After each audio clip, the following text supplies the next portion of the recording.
matrany any riavana ny fahasoavana sy ny fiadanana avy amin'Andriamanitra ray sy Jesoa Kristy tompontsika.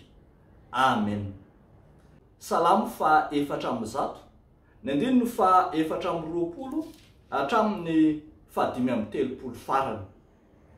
Vakina amin'ny anaran'ny Tompo manao hoe: endreny hamaron'ny asanao Jehova, fa endrena no nanaovanao azy rehetra. Enika ny zavatra nataonao ny tany, indro ny ranomasina sady lehibe no malalaka.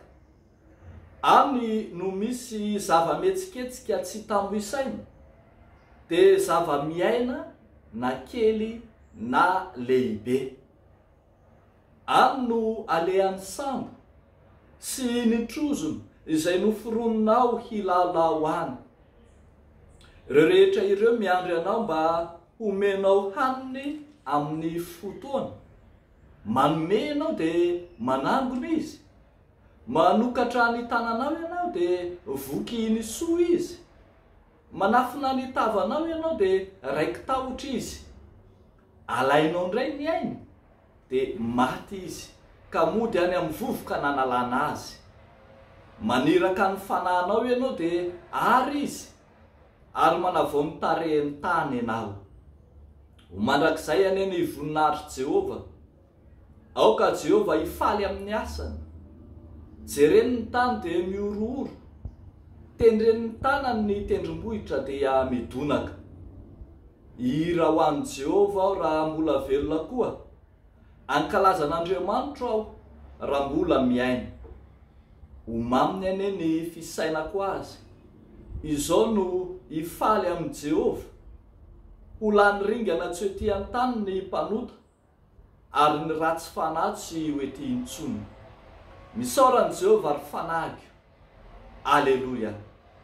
Ray masino, manamasina anay amin'ny fahamarinana, ny teninao no fahamarinana. Amen.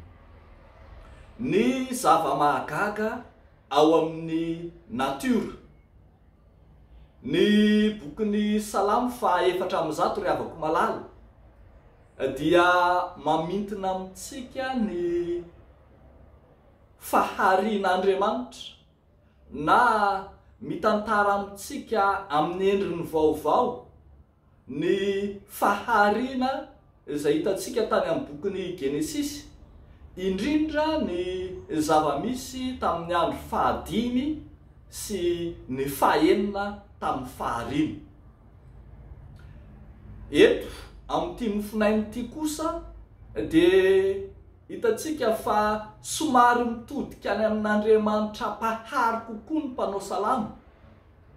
Te ankasitraka, te ankalaza, eny manasikasina manokana ny voninahitra tokony ho an'Andriamanitra le pahary ny zavatra rehetra, noho ny fahitany, ny fahatsaran'ny zavaboary, ny hakanton'ny natiora an'Andriamanitra.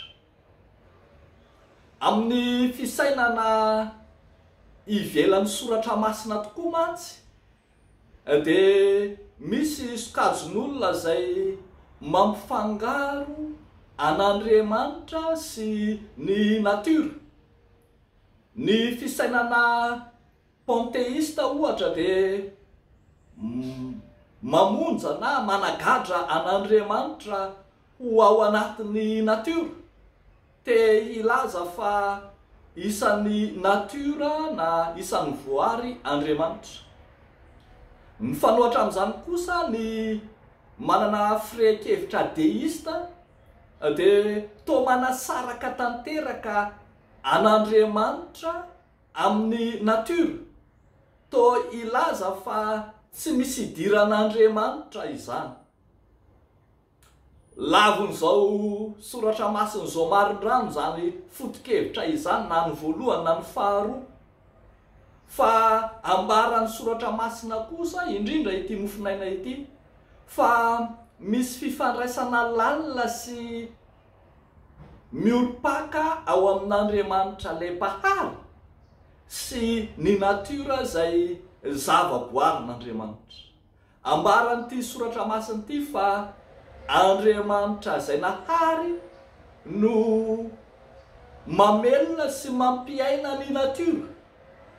Izy no mampietsiketsika azy ary noho ny aminy no ahitantsika zavatra mahagaga loatra ao aminy.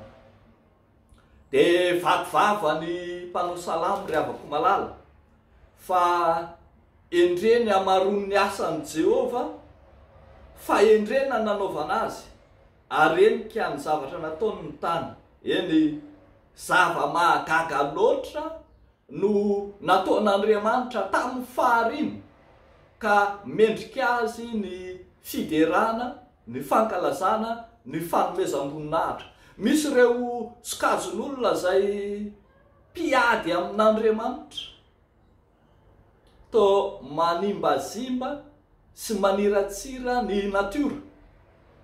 Ireo mpanimba ny tontolo iainana, ireo mpanimba ny natiora sy ny voarin'Andriamanitra dia miady amin'Andriamanitra. Ary ambarany 5:30 fa ho lany ringana tsy ety amin'ny tany izy ary ny ratsy fanahy tsy ety intsony.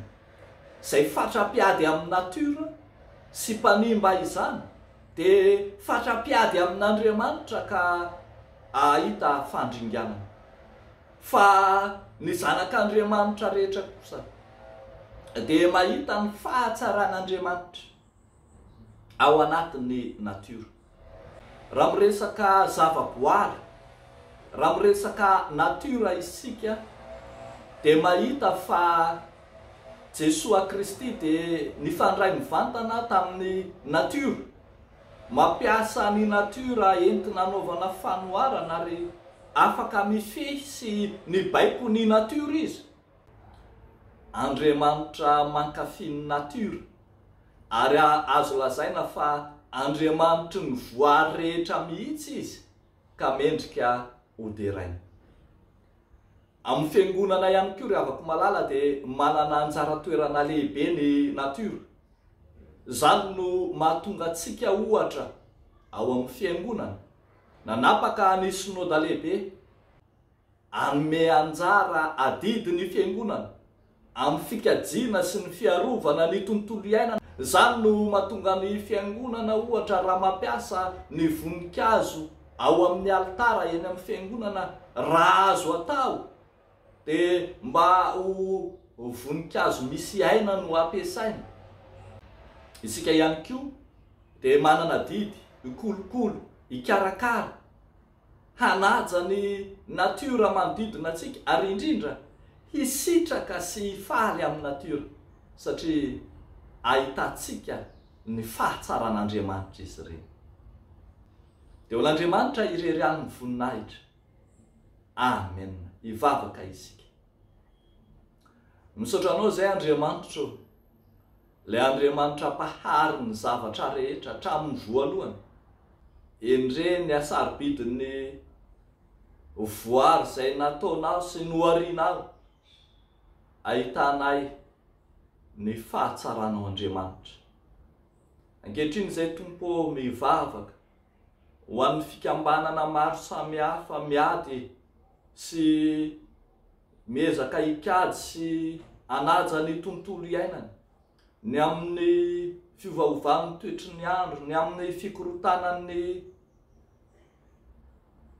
toetry ny andro ankehitriny dia entina ambavaka natrehanao hifonanay ny andraikitra izay tandrify anay ka tsy nataonay na no hitsahinay, fa mangataka ny famindramponao kosa izahay mba hijery ny tontolo misy anay. Dia apetrakay aminao Tompo ty herinandro vaovao dia avinay ity, ho herinandro hitahinao Andriamanitra anay tsiraray avy. Dia amin'ny anaranao Jesosy nanaovanay sy angatanay izany vavaka izany. Misaotra Tompo. Amen.